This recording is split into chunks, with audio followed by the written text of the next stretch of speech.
ආයිබෝවන් වැල්දොඩම් වගාව සම්බන්ධයෙන් මට ගොඩ දවසකින් වීඩියෝ එකක් ඉදිරිපත් කරන්න බැරි වුණා. ගොඩ දෙනෙක් වැල්දොඩම් වගාවේ පූර්ණ කප්පාදුව සිදු කිරීමේ පසු තත්ත්වය ගැන දැනගන්න කැමැත්තෙන් හිටියා. ඒ වගේම මම මේ අද පෙන්වන්නේ අපි මීට කලින් පෙන්නුවා මේ වැල්දොඩම් වගාවක පූර්ණ කප්පාදුවක් සිදු කිරීම සම්බන්ධව. ඇත්තටම වැල්දොඩම් වගාවක අපි පළමු අස්වැන්න ලබා ගැනීමෙන් අනතුරුව අපි හොඳ අස්වැන්නක් ලබා ගත්තට පස්සේ අපි මේ වගාවේ හොඳ අස්වැන්නක් ලබාගෙන තියෙනවා.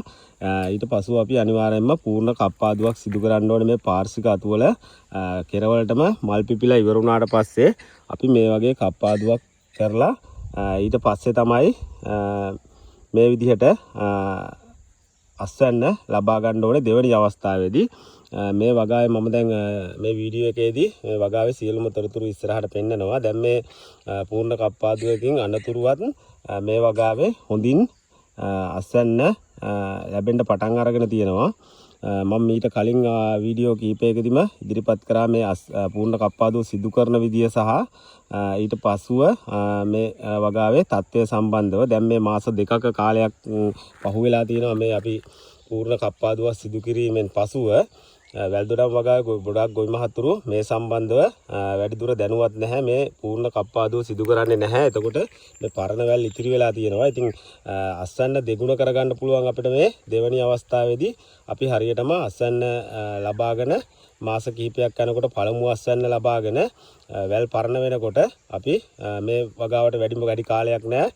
වසර එකහමාරක කාලයක් වෙච්ච වගාවක් තමයි මේක. අපි හරියටම අවුරුද්දයි මාසයකදී වගේ සම්පූර්ණ කප්පාදුවක් සිදු කරා. මොකද හොඳ වර්ධනයක් තියෙන වගාවක් අවුරුද්දයි මාසයක් වගේ කාලයකදී පූර්ණ කප්පාදුවක් සිදු කරලා නැවත අස්වැන්න දෙගුණ කරගෙන ලබා ගන්න පුළුවන්. ඒ වගේම අපි දැන් මේ එක පැත්තක අලුතෙන් හිටවගෙන යන වැල්දොඩම් වැල් තියෙනවා. ඒ වගේත් හොඳට ගෙඩි හට අරගෙන තියෙනවා. මම දැන් මේ වීඩියෝ එකේ ඉස්සරහට ඒ දේවලුත් පැහැදිලිව පෙන්නනවා. ඒ වගේම අපි දැන් මේ පූර්ණ කප්පාදුව සිදු කිරීමෙන් අනතුරුව අස්වැන්න දෙගුණ වෙන්නේ කොහොමද කියන එකත් මට පැහැදිලිව මේ වීඩියෝ එකේදී පෙන්වන්න පුළුවන්. වීඩියෝ එකත් එක්ක රැඳිලා ඉන්න මම සියලුම තොරතුරු ලබා දෙන්න බලාපොරොත්තු වෙනවා. මොකද අපි යම්කිසි වගාවකින් ආදායමක් ලබනවා නම් තවත් ගොවි මහත්වෙක් හරි ඒ විදිහට ආදායමක් ලබන එක තමයි අපේ වගකීම් වෙන්නේ. ඒ විදිහට අපි දන්න තොරතුරු ඉදිරිපත් කරන එක වඩාත්ම යෝග්‍යයි කියලා මට හිතෙනවා. ඉතින් අපි මේ කප්පාදු කරපු පූර්ණ කප්පාදු සිදු කිරීමේදී මේ කප්පාදු කරපු වැල් තමයි මම දැන් පෙන්වන්නේ. ඒ හැම වැලක්ම කප්පාදු කරාට පස්සේ පළමුව තිබුණ රිකිලි දෙකයි ඊට පස්සේ රිකිලි එක රිකිල්ලයි. එතකොට රිකිලි දෙකක් වෙනවා. සමහර වෙලාවට රිකිලි තුනක් උත් එන වෙලාවල් තියෙනවා. ඒ වෙලාවෙදී අපි වැඩිපුර රිකිල්ල ගොඩක් වෙලාවට කපලා දාන්න ඕනේ. පාර්ශ්විකත්වයක් කප්පාදු කිරීමෙන් අනතුරුව අපිට වැල් දෙකක් ආවහම හොඳටම ඇති. දැන් ඒ වගේ ගෙඩිත් ඇවිල්ලා තියෙනවා. මෙන්න මේ විදිහට අපි කප්පාදු කරපු අත්ත තමයි මේ තියෙන්නේ. ඒකෙන් වැල් දෙකක් ඇවිල්ලා ඊට පස්සේ ඒ වැල් දෙකේම පල්ලෙහාට ගෙඩි හට ගන්නවා. සමහර අවස්ථාවලදී තද පෑවිලි අවස්ථාවේදී මල් හැලීම සිද්ධ වුණත් සාමාන්‍යයෙන් 50%කවත් මල් වල අපිට ගෙඩි අරගන්න පුළුවන් මේ අපි. හැබැයි මේවා අතින් කප්පාදු කිරීම සිද්ධ කරන්න ඕනේ. ඒ වගේම අපි මේ පරාගණය කිරීමත් අතින්ම සිද්ධ කරන්න ඕනේ. ඉතින් මෙන්න මේ කටයුතුත් එක්ක අපිට අස්වැන්න දෙගුණ කරගන්න අනිවාර්යයෙන්ම පුළුවන් වෙනවා පළමු අස්වැන්නට වැඩිය. ගොඩක් අවස්ථාවලදී අපි මේ වැල්දොඩම් වගාව කරනවා නම් ඒ පිළිබඳව හොඳ සැලකිලිමත්ව හා අවබෝධයකින් කරනවා නම් හොඳ අස්වැන්නක් ලබා ගන්න පුළුවන්. ඉතින් දැන් මේ අපි මේ කප්පාදුවෙන් පස්සේ ආපු වැල් දෙකේම පාර්ශ්වික අතු දෙකක් ඇවිල්ලා තියෙනවා. දෙකේම දැන් ගෙඩි හට අරගෙන තියෙනවා.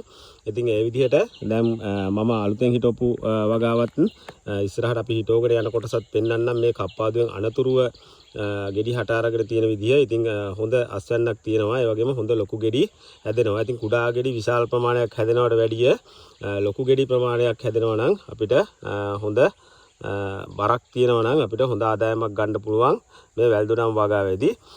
ඊට පස්සේ අපි දැන් ඉස්සරහට පෙන්වන්නම්. අපි දැන් අලුතෙන් හිටවලා තියෙනවා පොඩි වැල් ප්‍රමාණයක්.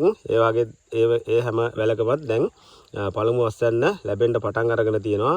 ඉතින් මේ තියෙන වැල මුලින්ම තව පාර්ශ්වික අතු බෙදීගෙන යන අවස්ථාවේදීත් මේ වගාවේ දැන් හොඳින් ගෙඩි හට අරගෙන තියෙනවා. වැල්දොඩම් වගාවට හොඳ අවුව සහ හොඳ ජල සැපයුම් පද්ධතියක් තමයි අවශ්‍ය වෙන්නේ. ඒකත් එක්ක අපිට අඩු වියදමකින් හොඳ ආදායමක් ලබා ගන්න පුළුවන් වගාවක් විදිහට මට පෙන්වන්න පුළුවන් මේ වැල්දුනම් වගාව. වැල්දුනම් වගාව සම්බන්ධව අපි රෝපණය කරගන්න අවස්ථාවේ ඉඳන්ම සියලුම වීඩියෝස් ඉදිරිපත් කරලා තියෙනවා. මේ වීඩියෝ එක දකින අලුතෙන් මේ වගාව පටන් ගන්න බලාපොරොත්තුවක් තියෙන ඕනම කෙනෙකුට අපේ channel එකට ගිහිල්ලා වීඩියෝස් බලන්න පුළුවන්. ඒ වගේම මගේ කමෙන්ට් සෙක්ෂන් එකට කමෙන්ට් එකක් දැම්මොත් තමන්ට අවශ්‍ය කරුණු පිළිබඳව වීඩියෝ එකේ link එක මට අනිවාර්යයෙන්ම එවන්න පුළුවන්. ඉතින් මම මේ පවත්වාගෙන යන වැල්දුනම් වගාව බස්නාහිර පළාතේ පවත්වාගෙන යන්නේ අපිත් මේ සම්බන්ධව ගොඩක් අවබෝධයක් නැතුව පටන් අරගෙන අත්දැකීම් තුලින් තමයි දැන් මේක පවත්වාගෙන යන්නේ. ඇත්තටම හොඳ ලාභ ලැබිය හැකි වගාවක් විදියට මට කියන්න පුළුවන් වගාවක් තමයි මේ වැල්දුනම් වගාව. දැන් මේ අලුත් වැල් වල තමයි දැන් මේ ගෙඩි හට අරගෙන තියෙන්නේ. මාස 4ක් 5ක් යනකොට හොඳට මල් එන්න පටන් ගන්නවා අපි වැල්දුනම් පැලයක් හිටවලා. ඊට පස්සුව අපි මාස සාමාන්‍යයෙන් 8-9 වගේ කාලයේදී අස්වැන්නක් මුලින්ම අස්වැන්න ලබා ගැනීම ආරම්භ වෙනවා මේ වැල්දුනම් වගාව. ඉතින් ගොඩක් කාලයක් යන්න නැතුව අපිට මහන්සිය විතරයි අවශ්‍ය වෙන්නේ. ලොකු වියදමකුත් නැතුව අපිට මේ වගාව පවත්වාගෙන යන්න පුළුවන්. ඒ වගේම මූලික වියදම් අවම කර ගැනීම සම්බන්ධවත් අපි කලින් වීඩියෝ කරලා තියෙනවා. channel එකේ වැල්දුනම් වගාව සම්බන්ධව ගොඩක් වීඩියෝස් තියෙනවා. අවශ්‍ය ඕන කෙනෙකුට අපි link එක එවනවා. මොකද මේ නිකන් තියෙන ඉඩම් වල මේ වගේ දේවල් වගා කරලා අමතර ආදායමක් ලබන්න පුළුවන්. ඒ වගේම හොඳ ඕනම පරිසර පද්ධතියකට ඔරොත්තු දෙන භෝගයක් තමයි මේ වැල්දුනම් කියලා කියන්නේ. අපි passion fruit නමින් හඳුන්වන.